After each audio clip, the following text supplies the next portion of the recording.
de Lénine, donc Louis XVI en fonction. Et donc voilà, je suis ravie du cadeau que tu me fais en venant ici le jour de ma fête. Et puis également, c'est la première visite d'un cadre national du Front National dans la 10e circonscription depuis très longtemps.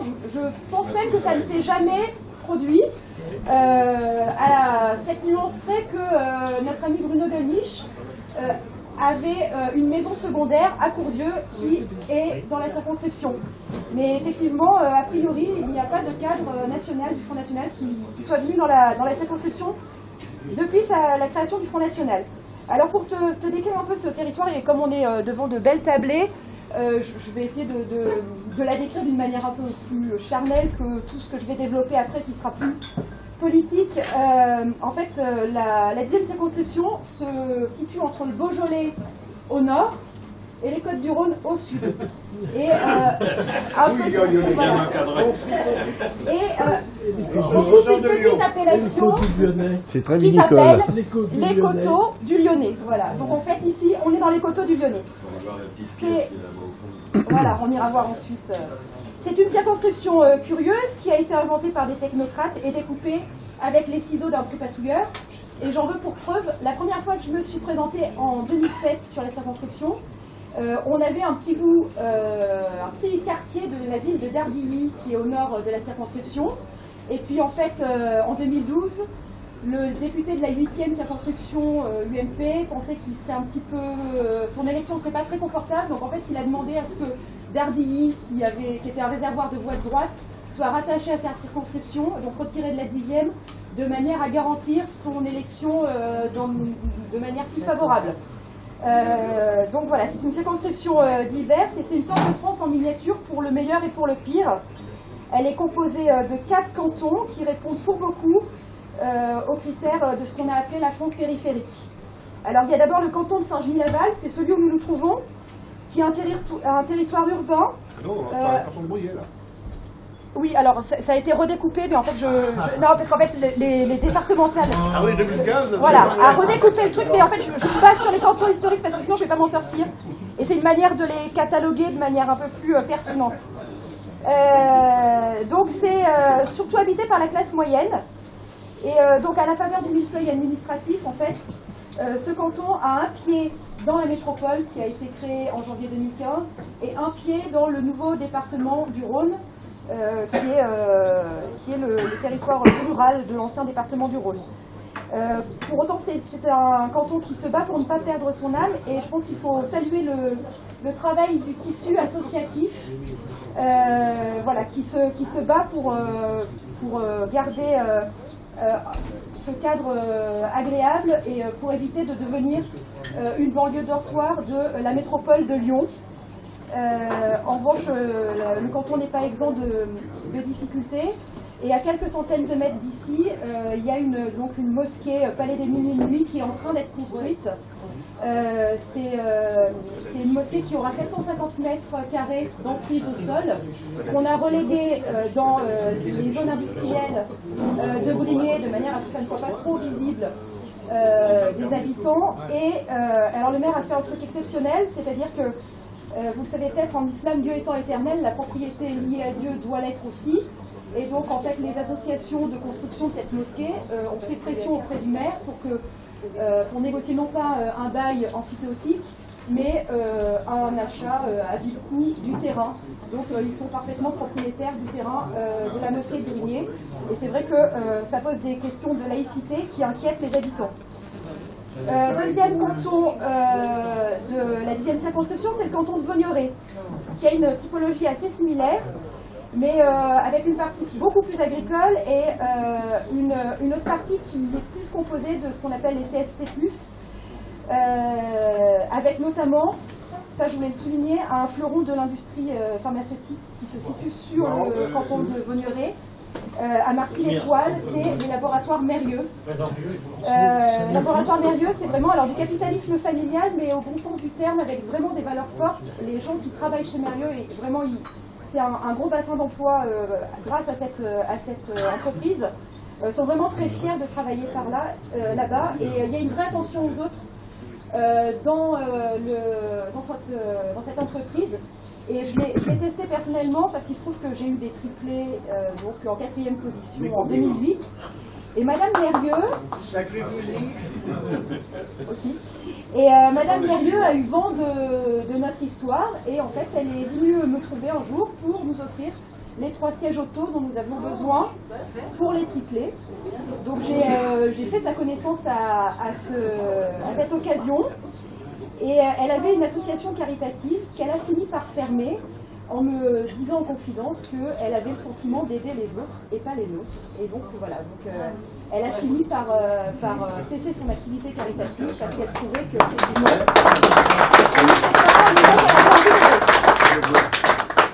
Alors pour autant, le canton de Vaugneray, pour la petite histoire, c'est un canton qui semble très calme, effectivement, des catégories sociales plutôt favorisées, une partie très agricole. Mais je ne sais pas si tu sais que c'est à Vaugneray, plus exactement à l'endroit qu'on appelle Maison Blanche, qu'a été abattu Raled Kelkal. Bravo! Voilà. Donc, en fait, le terrorisme a aussi commencé dans la 10e circonscription et la lutte contre le terrorisme aussi. Exactement. Et d'ailleurs, en fait, l'attente 96. 95. Je dirais pas un jour, et pour info, du coup, l'attentat dans le métro Maison Blanche à Paris est une sorte de clin d'œil magnifique à la passage de Raled Kelkal à Maison Blanche sur le canton de Vaugneray. 3e canton de la circonscription, alors celui-là il est génial, c'est le canton de Saint-Laurent-Chamousset. Et en fait, pour le coup, je t'invite à venir y faire une cure quand tu en as ras-le-bol de Bruxelles, de ses normes, de son univers aseptisé, désincarné. Parce que figure-toi que alors le canton de Saint-Laurent-Chamousset est un canton très rural, aux frontières de la Loire. Effectivement, souffre de la désertification, de la mondialisation, de la politique de l'Union européenne, mais il y a une sorte de résistance de petits villages gaulois, puisque dans la ville de Saint-Laurent-Chamousset, il y a un marché aux veaux historique, et dans ce marché aux veaux, les prix des veaux se négocient encore en francs. Tout à fait. Donc voilà. Donc en fait, du coup, quand on n'est pas au courant, le veau semble extrêmement cher, et on se dit, ah ben oui, tu m'étonnes que je paye mon veau si cher quand je suis sur les étals du marché, mais en fait, il s'agit de prix en francs. Toujours. En ce moment. Ah, c'est tous les lundis. Tous les intermédiaires. Tous les intermédiaires. Donc voilà. Donc en fait, pour le coup, commercer en francs, c'est possible. Saint-Laurent-Chamousset en est l'exemple. Et donc voilà. Donc effectivement, quand nous voulons recouvrir notre franc national, c'est possible. Et Saint-Laurent-Chamousset le montre. Le dernier canton de la circonscription, c'est le canton de Saint-Symphorien-sur-Coise. Alors lui aussi est très rural, mais on y rencontre des hommes qui vraiment se battent pour préserver leur savoir-faire. Il y a beaucoup d'élevage là-haut. Et qui essaient de vivre de leur passion. Et c'est ainsi qu'à Duerne, il y a un agriculteur qui s'appelle Sylvain Ferlet, et qui a gagné l'année dernière au Salon de l'Agriculture le prix dans sa catégorie pour sa vache à la lait, qui est Montbéliard de 10 ans, dans la catégorie laitière. Et donc je suis allée le rencontrer pour lui offrir une bouteille de champagne suite à sa victoire l'année dernière. Et effectivement, il adore son métier. Et donc c'est vraiment touchant à voir, et pourtant en fait il nous a raconté combien il souffrait de l'inflation de normes environnementales, du prix du lait qui n'arrête pas de chuter, et puis d'être entre le marteau et l'enclume entre l'Union européenne et puis la grande distribution qui fait qu'en fait il n'arrive pas ou il vit difficilement de son métier. Saint-Symphorien-sur-Coise, c'est également un bassin de vie à cheval sur 2 départements, et en fait depuis des dizaines d'années il avait réussi à s'organiser avec bon sens, en fait, au-delà des découpages administratifs, déconnectés du réel. Et en fait, leur organisation, le SIMOLI, a été complètement démantelé par la loi NOTRe.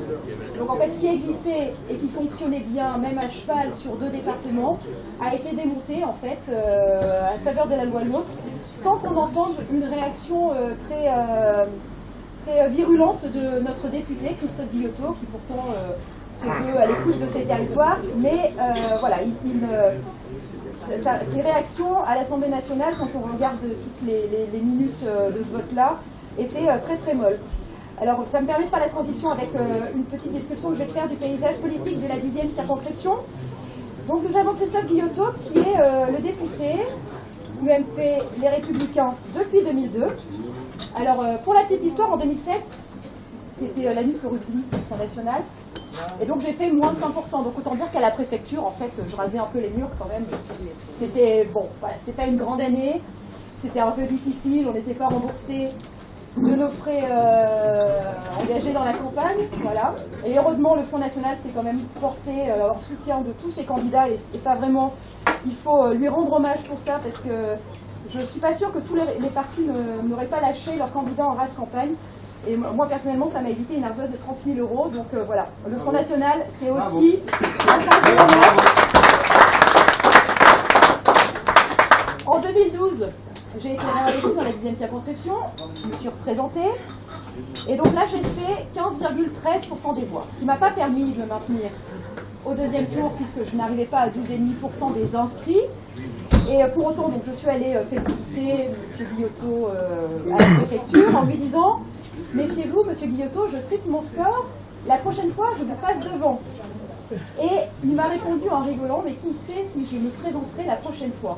Je pense qu'en fait, il ne se doutait pas combien il serait prophète, parce qu'effectivement, il est actuellement atteint par le cumul des mandats.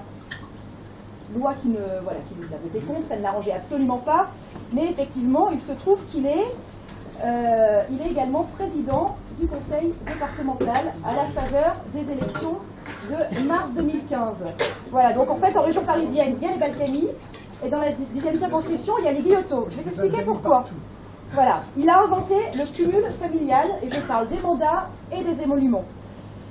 Alors lui, il est député, et il est président du conseil départemental. Sa fille, elle est attachée parlementaire, son attaché parlementaire. Sa compagne est son attaché parlementaire. Sa fille est au service de com de la région Rhône-Alpes-Auvergne. Sa fille est également élue à la mairie du 2e arrondissement. Sa compagne est conseillère régionale et je crois présidente de la commission appel d'offres du conseil régional. Voilà, donc avec 3, il cumule un mandat de député, un mandat de conseiller départemental en tant que président, un mandat de conseiller régional, un mandat de conseillère d'arrondissement, plus 2 postes d'attaché parlementaire, plus un poste de chargé de communication. Voilà, donc on est vraiment dans la politique de papa avec laquelle il faut vraiment finir, je pense. Les gens ont besoin de gens qui servent et non pas de gens qui sont là pour se servir.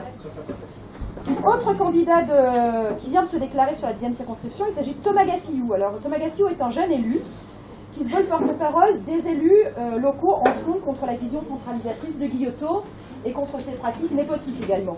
Il parle d'une candidature des territoires. C'est, à mon avis, une bonne intuition, mais en fait, il a été très vite rattrapé par la patrouille, puisqu'il a été rejoint par Roland Crinier, qui est le maire de Saint-Genis-Laval, la commune voisine.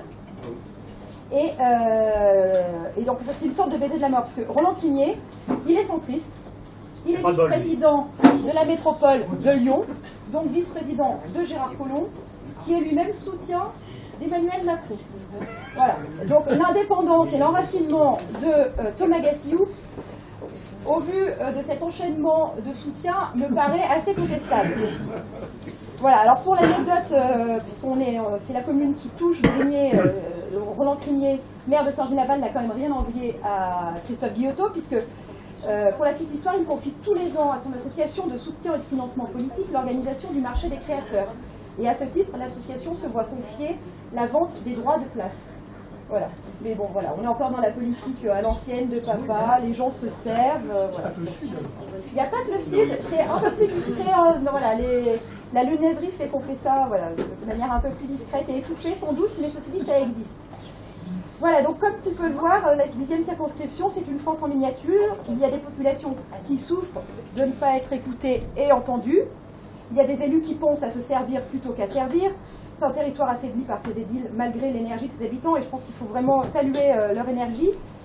Et je pense que nous avons une grande responsabilité, et Marine a aussi une grande responsabilité qu'il faut bien mesurer, car ces populations que je rencontre régulièrement maintenant mettent un grand espoir en elles pour que leur territoire garde leur âme et qu'ils puissent continuer à y vivre selon leurs mœurs, selon leur identité.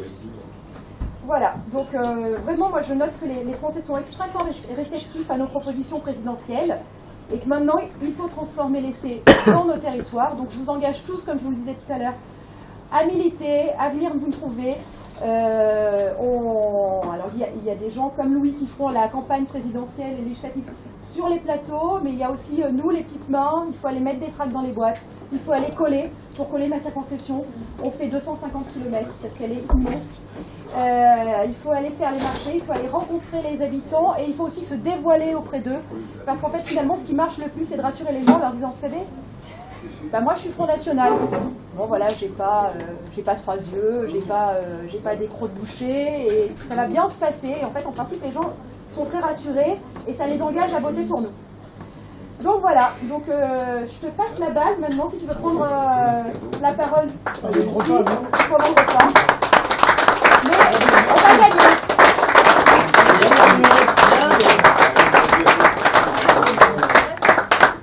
Toujours que on n'a pas choisi, c'est le hasard qui a fait cela, hein, mais moi c'est quand même une date importante, non pas pour Lénine, mais encore que pour le goût de l'histoire, c'est quand même une date importante.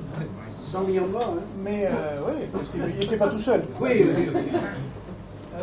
Mais qui s'est inspiré précisément du génocide qui a précédé et qui a conduit Louis XVI à l'échafaud. Hein. C'était durant la période, on va dire, les communistes se sont beaucoup référés à Robespierre et à la Révolution française pour génocider un certain nombre de personnes.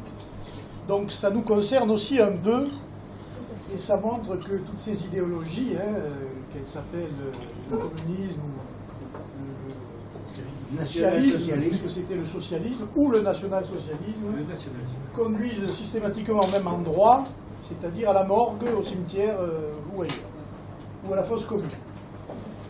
Donc il faut quand même le rappeler, savoir d'où nous venons. La France, et ça moi j'y tiens particulièrement, n'a pas seulement été, contrairement à ce qu'on croit, l'héritière de la République, parce que d'ailleurs personne ne sait très bien à quel moment est née la République, mais elle est une héritière tout court, c'est-à-dire qu'elle cumule une longue histoire, et que cette histoire puise à la fois dans l'histoire de la monarchie française, et je crois qu'il faut ne jamais l'oublier. D'ailleurs, beaucoup de monuments aujourd'hui qui font encore la gloire de nos conseils régionaux et du tourisme en général vanté par les socialistes ne sont que des héritages de ces temps anciens. Nous sommes aussi les héritiers, évidemment, de la Révolution française, mais aussi de l'Empire napoléonien, dont nous vivons, j'allais dire, encore sur ses acquis, ne serait-ce que sur le code civil et sur l'organisation du territoire. Et puis, évidemment, nous sommes les héritiers aussi, ne pas l'oublier, de ce qui a été l'Empire colonial et qui a fait aussi une large page de l'histoire de France que nous ne devons pas oublier et qui explique par ailleurs beaucoup de choses qui se passent aujourd'hui. Il faut avoir la mémoire longue et ne pas avoir la mémoire courte. Et de ce point de vue-là, je crois que le Front National et le Rassemblement Bleu Marine ont toujours répondu présents, chacun évidemment, avec son passé, son appartenance personnelle. Hein. Je sais, ici, il y a des gens qui viennent de vieilles familles, d'autres de familles plus récentes, d'autres qui viennent, comme la mienne en partie, de l'Empire. Voilà, tout ça a fait la France, chacun dans son héritage, des gens viennent de droite, des gens viennent même quelquefois de chez Poujade, certains, même de ces Tixier-Vinancourt-Proudhon, je vais y venir, de Tixier-Vinancourt-Proudhon, et aussi, certains viennent du Parti communiste, et de plus en plus j'en vois d'ailleurs, ou viennent du Parti socialiste, ou même des radicaux, ou même tout simplement de nulle part. Ils sont d'ailleurs les plus nombreux. C'est pour ça que, et ça je vous demande de faire très attention dans le militantisme que vous avez amené au sein du Front, ne soyez pas choqués, ou en tout cas ne vous querellez pas pour des histoires, j'allais dire, qui ne vous regardent pas directement. Vous pouvez avoir une vue sur ces choses-là, mais ces choses-là, c'est le passé que nous devons avoir à nous, selon son histoire propre, Et ce qui nous importe, c'est aussi de regarder ce qu'il y a devant. Et d'arrêter de nous quereller pour des choses qui se sont passées, alors qu'aujourd'hui se joue tout simplement la survie de la France, et au-delà, j'irai un peu plus au-delà, la survie de la civilisation européenne et de ce qu'on a appelé longtemps l'Occident. Nous sommes, j'allais dire, à un carrefour du temps, où on sent que tout peut basculer, et où on voit bien que les rapports de force entre l'Orient, entre l'Occident, tout ce qui se passe aujourd'hui, même avec la Chine, le milieu chinois, asiatique, tout cela est en ébullition, avec des pays qui ont dépassé le milliard d'habitants. L'Inde, c'est un gros morceau, dont personne ne parle, la Chine évidemment, et puis surtout l'Afrique, qui pèse déjà lourdement, j'allais dire, dans la balance mondiale, et qui pèsera encore plus dans les 50 années qui viennent. Je crois que dans 50 ans, l'Afrique aura dépassé les 2 milliards d'habitants. Ce qui n'est pas rien, parce que le réservoir de population est inépuisable. Bon, moi j'ai une chance, je suis plutôt optimiste avec l'Afrique, ce que peut-être certains d'entre vous n'êtes pas. Je pense qu'elle va se développer, elle va démarrer, et qu'à partir de là, si vous voulez, ce ne sera plus un phénomène migratoire qui ira du sud vers le nord, je l'expliquerai après, mais qui verra une inversion des flux du nord vers le sud. Parce qu'évidemment, cette population est totalement exsangue, il n'y a rien, aucun équipement, aucune santé, aucune éducation. Il y a juste des mafias, de la corruption, des dictateurs, et tout l'argent qui circule entre les partis politiques français, à l'exception du nôtre, et évidemment l'ensemble de la classe politique française et africaine, qui ont largement, pendant des décennies, profité de cette corruption pour le plus grand malheur des gens des deux côtés de la Méditerranée. Donc ce monde bouge, il bouge tellement que les commentateurs politiques à plat ventre, quelle que soit la situation, ont trouvé dans le nouveau président américain un nouvel Hitler. Je ne savais pas que M. Trump avait cette génétique-là. Et je dois dire, j'ai été atterré. D'abord, j'ai été atterré pendant la campagne présidentielle américaine, pendant 8 mois, où ça a été un tombereau d'injures, d'insultes. Moi, je n'avais jamais vu ça. Et pourtant, ça fait longtemps qu'on fait partie du front, on a entendu sur Jamari. Mais là, quand même, tout. Prêtre violeur, tout. Il y avait tout, pratiquement tout. Nazis, le Ku Klux Klan, tout y était. Il y avait la panoplie totale. Et contre la mère Clinton, et son système quand même de corruption bien huilé, celui-là, contre l'administration quand même d'Obama, contre les lobbies médiatiques, les lobbies politiques, les lobbies religieux, contre son propre parti. Ça aussi, c'est quand même une prouesse. Eh bien, il a remporté l'élection présidentielle américaine. Alors, à la fin de cet épisode électoral, moi je me suis dit, quel que soit ce que Trump a pu défendre, avec lequel on peut être d'accord ou pas d'accord, le seul exemple qu'il ait donné de victoire est déjà un acquis pour nous. Parce qu'il a été un formidable coup de pied aux fesses, à la classe politique européenne, française, puisque je vous rappelle quand même, tous les leaders d'opinion avaient appelé à voter pour Clinton. Sarkozy, Fillon, les socialistes divers et variés. Il n'y a que M. Mélenchon qui avait appelé à voter pour Bernie Sanders. Sanders, qui d'ailleurs avait un discours sur la mondialisation qui méritait d'être entendu, et sur la bourse notamment américaine. Donc nous sommes aujourd'hui, hier j'ai regardé un petit peu, je n'ai pas eu le temps, mais vous l'avez regardé, ce que je trouvais comme un discours magnifique de Donald Trump. C'était pas un discours comme certains voulaient de la poésie et des. Voilà, ils ont eu un discours de président qui a dit voilà, avant on faisait rien, maintenant on va agir.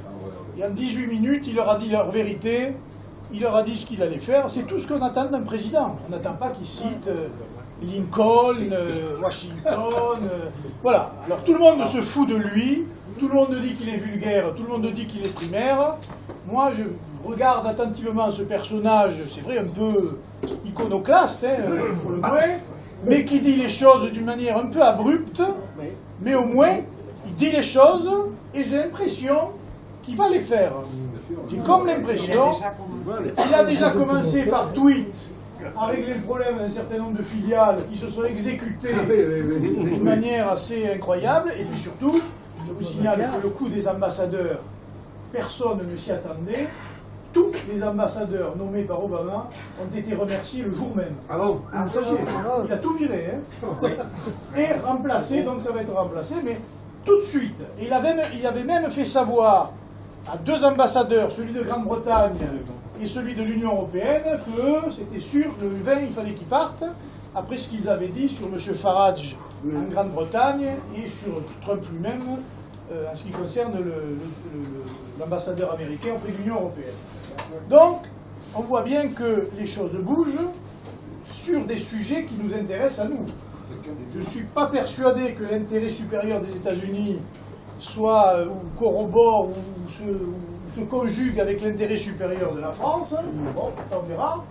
Mais je suis persuadé en revanche que la volonté qu'il a de rétablir un certain équilibre dans les relations internationales, notamment avec la Russie, est quelque chose, je crois, de plutôt positif et qui va dans le bon sens, non seulement pour le monde, mais pour l'Europe, pour la France. Et quand je dis pour la France, je pense à nos agriculteurs aussi, dont je rappelle que l'embargo sur l'affaire ukrainienne a coûté 1 milliard d'euros à l'agriculture française. Tout ça pour les beaux yeux de l'Union... Non, à la France. Tout ça pour les beaux yeux de l'Union européenne et des États-Unis d'Amérique, gouvernés par monsieur Obama. Donc rien que ce sujet-là, rien que de ce sujet-là, les Mistral, je n'en parle même pas, c'était une honte, mais moi au moins l'agriculture, parce que les Mistral, ils ont été vendus d'une manière ou d'une autre, on ne sait pas qui a payé. L'Égypte, mais on ne sait pas avec quel argent, eux, ils ont payé. Parce qu'ils sont ruinés. Ils ne sont pas encore payés, mais on le verra donc, quand on sera élu. c'est plutôt une bonne nouvelle, des sujets d'inquiétude quand même, parce qu'il y en a, la manière dont il parle de l'Iran et de la remise en cause du traité sur l'Iran. Tout ça, bon, voilà, ça fait partie aussi des incertitudes de la vie politique internationale. Et je pense que de ce côté-là, la France aussi a son mot à dire et n'est pas obligée systématiquement de suivre les États-Unis d'Amérique. En tout cas, quand il dit American First, l'Amérique d'abord, ça me rappelle furieusement la France d'abord. La France d'abord. À partir de là, patriotes de tous les pays, hein, unissez-vous. Et c'est vrai qu'on a quand même senti, j'allais dire, les forces patriotiques européennes, un changement d'attitude de beaucoup de milieux depuis que Trump a gagné l'élection présidentielle. On ne nous regarde plus du tout avec les mêmes yeux, et vous savez qu'on est parti avec Marine à New York, on ne peut pas dire le fait mot d'histoire, mais il est évident que la classe politique américaine a changé d'opinion, totalement. Et de ce point de vue-là, des choses vont bouger. Voilà, Trump parlera avec les forces patriotiques européennes. C'est une évidence. La manière dont il a traité Merkel, la manière dont il a parlé de l'Europe et d'un certain nombre d'autres pays européens vont faire que de ce côté-là, au moins, beaucoup de choses vont pouvoir avancer. La campagne présidentielle, donc, je vais dire, après le Brexit, après le référendum italien, après la victoire de M. Trump, après, je ne vais pas dire la quasi-victoire, mais le score important du FPÖ en Autriche, à mon avis, victoire qu'on a volée lors de la première élection, avec l'histoire des procurations. Et après, ils ont gagné du temps pour faire marcher leur rouleau compresseur de propagande, Avec la droite. qui a encore quand même un impact sur l'opinion, il ne faut pas le négliger. Et donc, de ce point de vue-là, nous avons déjà dire des nouvelles encourageantes. En ce qui nous concerne, la situation se présente plutôt pas mal. Certains ont eu des inquiétudes par rapport à la victoire de M. Fillon. Je dois vous dire que je n'en faisais pas partie, considérant que M. Fillon était un très bon candidat pour nous, et je le pensais moi dès l'origine. Voilà. Parce que c'est quelqu'un qui n'a rien fait quand il était aux affaires, et qui est quand même facile, entre guillemets, à tamponner, hein, et dont on peut faire le bilan, qui ne s'est jamais opposé à rien, et qui usurpe sa réputation de conservateur et de défenseur de la famille. C'est un usurpateur. Je ne sais pas comment d'ailleurs les gens peuvent se laisser avoir en la matière. C'est ça le problème, c'est qu'il est Il est aujourd'hui, j'allais dire, évanescent. Il a gagné l'élection primaire, il a disparu de la circulation. Je dois dire que son conseiller en communication, il faudrait un jour qu'il nous le présente pour qu'on ne le prenne pas, au cas où il changerait d'avis. Parce que je n'ai rarement vu quelqu'un qui bénéficiait comme ça, on va dire, de petits vents médiatiques en tout cas, et qui d'un coup a coupé de lui-même la ventilation. Plus rien. Et plus rien aujourd'hui encore. Avec des difficultés terribles dans son propre mouvement, tout ça, ne croyez pas, saviez aussi que la primaire est un très mauvais moyen de désignation des candidats. À mon avis, c'est le pire. Oui. C'est pour ça que notre ami Collard s'est laissé aller dans la fourgue du plateau de télévision à dire qu'il était pour, alors que je suis persuadé, moi, qu'il est contre, mais ça c'est un autre sujet, parce que c'est montrer au public que vous n'êtes d'accord sur rien. Voilà. Donc vous vous battez pendant 6 mois pour avoir des programmes complètement différents les uns les autres, et comme par hasard, le soir de l'élection, ou le lendemain, vous allez vous rallier à celui dont vous disiez la veille qu'il était un salopard, machin, un peu curieux, et pareil. Et je crois que le Parti Socialiste, alors là, eux, ils ont signé la fin de l'épisode, parce que quand vous voyez la primaire socialiste entre Hamon, Montebourg, comment il s'appelle Payon, Benagnas, et je crois celle, je m'excuse pour les dames qui sont là, la cerise quand même sur le gâteau socialiste, ça reste la candidate du Parti radical de gauche, qui s'appelle Madame Pinel, qui est de chez moi, qui est du Tarn-et-Garonne, et qui est première vice-présidente de la région Occitanie. C'est vous dire le niveau de la région Occitanie au niveau des élus socialistes. Et je crois que Mme Delga est pire d'ailleurs que Mme Pinel, donc vous pouvez vous imaginer, c'est un nivellement, mais par le bas. Donc en fait, elle est là, il fallait une femme, elle a été prise, et elle fait malheureusement, c'est la faire-valoir du combat féministe, progressiste, vaguement libéral, enfin on ne sait pas ce qu'elle est exactement, et dès qu'elle parle, tout le monde est inquiet. Et quand elle finit le débat, elle a toujours 10 minutes de retard par rapport à ses concurrents, ce qui prouve que non seulement elle n'a rien dit, mais qu'elle a en plus rien à dire. Bref, ça c'est les mystères. Et tous ces gens-là, dans 15 jours, vous verrez, se retrouveront avec M. Camadelis et tous les autres, en se soutenant les uns les autres, et une fois de plus, en ayant pris les Français pour des imbéciles. Je veux dire qu'on a quand même un avantage qualitatif. Nous sommes respectueux de ce qui est une tradition française, c'est-à-dire une tête, un chef qui parle à un peuple dont il est issu. C'est pour ça que le discours de Trump hier était très important. Et sa rhétorique du nous et pas du je était quelque chose aussi qu'il nous faudrait mettre à profit. Parce que voilà, le président n'est que l'élu du peuple, et si donc il est élu du peuple, il doit lui parler directement, sans passer par les intermédiaires, les lobbies, les filtres, tout ce que vous pouvez imaginer. Et je pense que de ce point de vue-là, il est en train de donner une leçon de communication, parce que là, c'est vrai que la démocratie américaine était bloquée, comme la démocratie française, et que le prochain président de la République devra parler directement au peuple, sans se soucier de savoir ce que veulent les uns les autres. Dès qu'il y a une question importante, elle devrait être soumise par le biais du référendum au peuple, et notamment le plus important pour nous, c'est la sortie de l'Union européenne avec la reconstruction de notre fonctionnement, d'une autre Europe. Parce qu'il faut quand même tordre le cou à un certain nombre de choses que l'on dit sur nous, en disant, oh là là, ceux-là, ils sont isolationnistes, ils veulent mettre des barbelés, des miradors, sortir de l'Europe. Bon, jusqu'à preuve du contraire, quand on prend un planisphère, une carte de France, d'Europe, la France, elle est européenne. Donc elle ne risque pas de sortir de l'Europe. Elle est même très arrivée au continent. Elle n'est pas comme l'Angleterre, qui est une île. Donc nous sommes européens. Nous sommes des Européens. Les Espagnols sont des Européens, les Italiens sont des... Nous sommes des Européens. Mais il n'en demeure pas moins que notre histoire nous a forgé une spécificité bien à nous. C'est pour ça que nous sommes des Français, par, j'allais dire, vagues successives d'événements. Et que nous défendons au sein de ce qui pourrait être une Europe des patries, l'indépendance, la souveraineté et l'identité de notre peuple. Et dans cette identité, Bravo.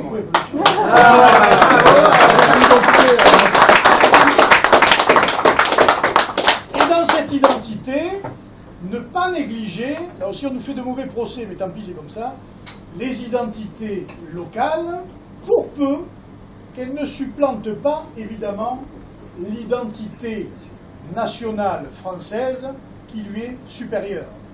Nous avons, nous, des problèmes dans ma région, enfin des problèmes, non, ils ne représentent rien, avec les Catalans, par exemple. Hein. Il reste quoi?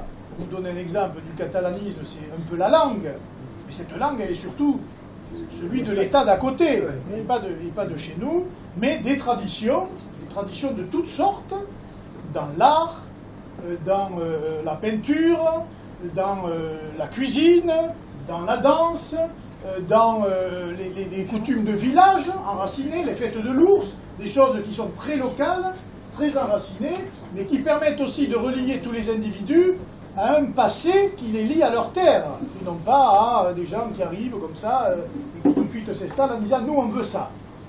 On ne sait pas de pourquoi, mais c'est comme ça. Et malheureusement, la classe politique française a bien souvent abdiqué sa responsabilité devant des gens qui revendiquaient des privilèges, en tout cas des demandes particulières, communautaires, auxquelles nous n'avons pas à répondre. Voilà, parce que nous ne considérons qu'il n'y a en France qu'une seule catégorie de personnes, ce sont des Français, des citoyens français. Les citoyens français, ils peuvent être divers, mais ils sont tous soumis aux mêmes lois, à la même constitution, et qui est, j'allais dire, l'héritier ou l'héritière de tout ce qui s'est passé précédemment, et les gens s'adaptent. S'ils ne s'adaptent pas, ils s'en vont voir ailleurs. C'est pas plus difficile que ça, hein, ça arrive partout, et je trouve moi tout à fait normal, il faut le rappeler. De la même manière, sur la question religieuse, on nous fait, certains milieux nous font j'allais dire quelquefois la critique d'être trop laïque. Pour moi, la laïcité, elle est assez simple. C'est tu rendras à Dieu ce qui est à Dieu et à César ce qui est à César. La France l'a adapté dans ses lois, dans sa constitution, on l'oublie de le dire quand même, contre la religion catholique. Hein. Tout ça ne s'est pas fait comme ça, en jetant des roses. Ça s'est fait au forceps, et les catholiques ont fait, j'allais dire, dans la douleur, se sont adaptés, ou ont subi, ou ont fait des efforts pour que s'applique en France cette différence entre le temporel et le spirituel. S'il y a chez nous des personnes qui viennent d'ailleurs et qui ne sont pas, j'allais dire, capables de respecter cette dualité et qui pensent que leur religion est supérieure à la loi, à la Constitution, eh bien, ils doivent aller vivre leur religion ailleurs. Pour moi, ça ne fait aucun doute là-dessus. La France est un pays accueillant. Je pense que les Français font partie des peuples les moins racistes du monde, mais je crois que devant les abus aujourd'hui d'une communautarisation rampante, et j'allais dire d'une islamisation, mais au sens le plus radical du terme, eh bien, la société a aussi le droit de se défendre, et à l'image d'ailleurs de beaucoup de pays arabes qui le pratiquent, de se défendre en interdisant un certain nombre de prédicateurs sur son sol, en fermant un certain nombre de mosquées dangereuses et en renvoyant dans leur pays d'origine tous ceux qui tiennent des discours qui sont contraires à nos lois, à notre pays, ou hostiles, tout simplement hostiles. Voilà. On réglera, j'allais dire, nos problèmes, mais pour régler nos problèmes, il faut un pouvoir fort, et il ne faut pas ce qui s'est passé dans notre pays, la loi du clientélisme. Tout à l'heure, Agnès parlait de la mosquée d'à côté, là, mais un peu partout, des salles de prière. C'est aussi la lâcheté des politiques français, notamment des maires.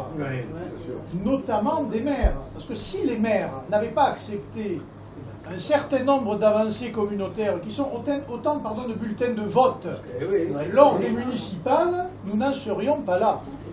C'est les maires, notamment de gauche, mais ça y est, la droite est venue bien après, qui a permis cette expansion de l'islamisme radical dans beaucoup d'endroits en France, et dont on paie aujourd'hui, j'allais dire, le prix fort. Et dont peut-être demain, on le paiera encore plus. Donc, il n'y a pas de loi d'exception à faire, il n'y a pas de régime d'exception à établir, il n'y a même pas de régime autoritaire ou quoi que ce soit. Il y a simplement à mettre en place un président, en l'occurrence une présidente, qui aura le courage de faire appliquer la loi. C'est pas plus difficile que ça. Tous les textes existent déjà. Il y en a même trop.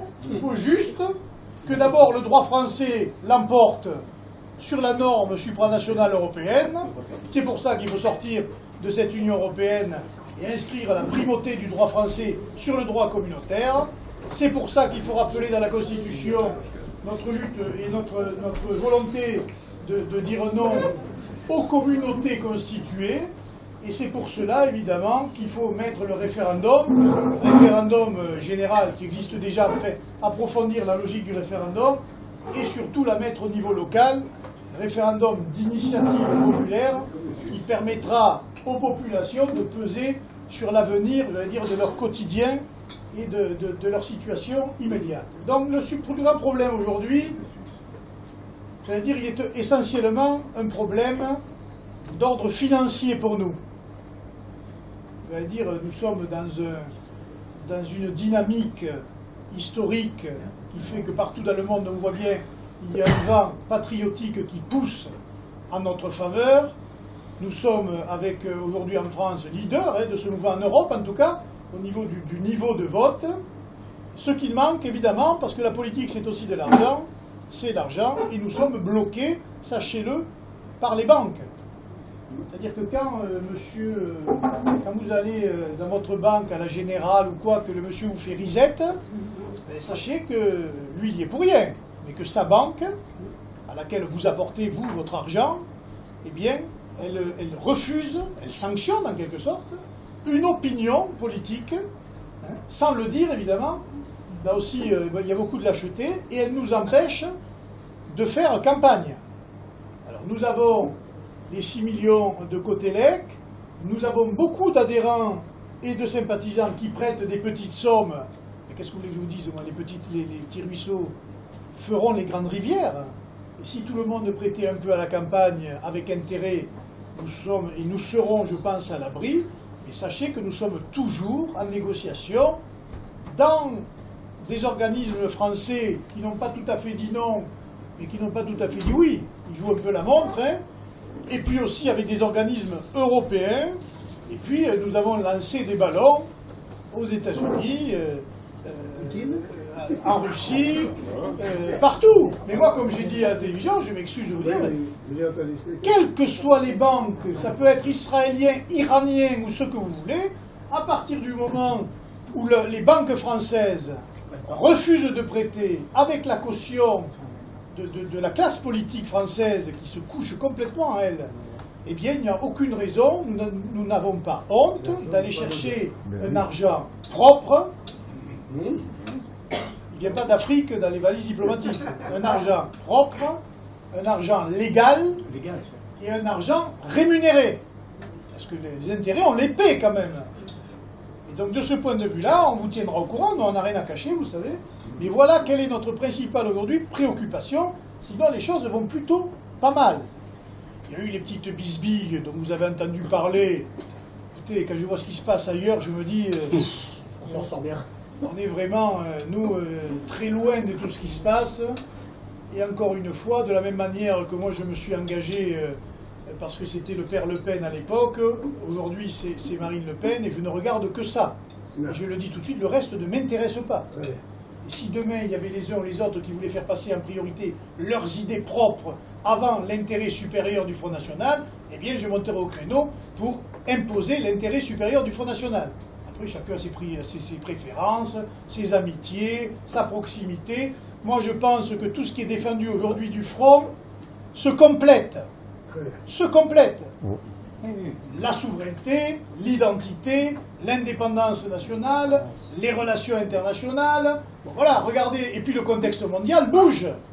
Nous étions hier très critiques envers la politique de M. Obama. Regardez comment en 6 mois, mais nous avons bien été obligés de changer notre fusil d'épaule pour constater qu'en tout cas dans les discours, les États-Unis d'Amérique étaient en train de changer de politique.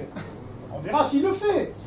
On verra. Mais en tout cas, ça a l'air prometteur. Il n'y a aucune raison de se priver de tous les alliés, quels qu'ils soient, pour défendre ce qui fait notre priorité, la défense de l'identité française, de la souveraineté française et de l'indépendance de la France. Alors, dans une circonscription, ben, c'est votre travail, c'est notre travail. Tout à l'heure, tu disais, je crois que c'est toi qui as dit Louis va être sur les plateaux, ça on verra, hein, je ne sais pas, parce que je suis aussi engagé, vous savez, dans le sud à Perpignan. L'Europe demande aussi beaucoup de travail, et nous sommes alors là surveillés au microscope désormais. Donc laissez-moi vous dire qu'on est vraiment présent dans les commissions partout, on travaille, on produit des amendements, des résolutions, on conteste l'ordre en place. Mais c'est vrai qu'encore une fois, le Front National, il est de deux ordres. Il est des têtes qui sont très importantes, parce que c'est l'aspect médiatisation, et aujourd'hui, c'est important. Il est aussi les bras, entre guillemets, les jambes, ce sont les militants que nous sommes, j'allais dire. Et là, on ne fera pas l'économie d'aller dans les boîtes à lettres, d'aller sur les marchés, d'aller frapper à la porte des voisins, de parler à nos familles, de parler à tout le monde. Nous n'avons pas à tout le monde. Ça, c'est clair. Et puis, le dernier élément, et j'en termine avec ça, Trump, d'ailleurs, a montré l'exemple, l'importance aujourd'hui des réseaux sociaux. Mais j'allais dire des réseaux sociaux sérieux. D'aller délivrer par le biais des réseaux sociaux notre message. Pas tout ce qui peut nous passer par la tête. Ou toutes les bêtises qu'on peut lire à droite et à gauche. Et quand on est un cadre responsable du Front National, on doit s'interdire de relayer tout ce qui est fantaisiste, qui fait du mal au parti. Il faut relayer les messages, tout ce qui démolit nos adversaires, ça c'est sûr, et les messages officiels des cadres du Front National, et tout ce qui va dans le sens de nos idées. Tout le reste, si vous êtes un cadre, que vous êtes identifié, bannissez-le. Parce que d'abord, ça ne sert à rien, à mon avis.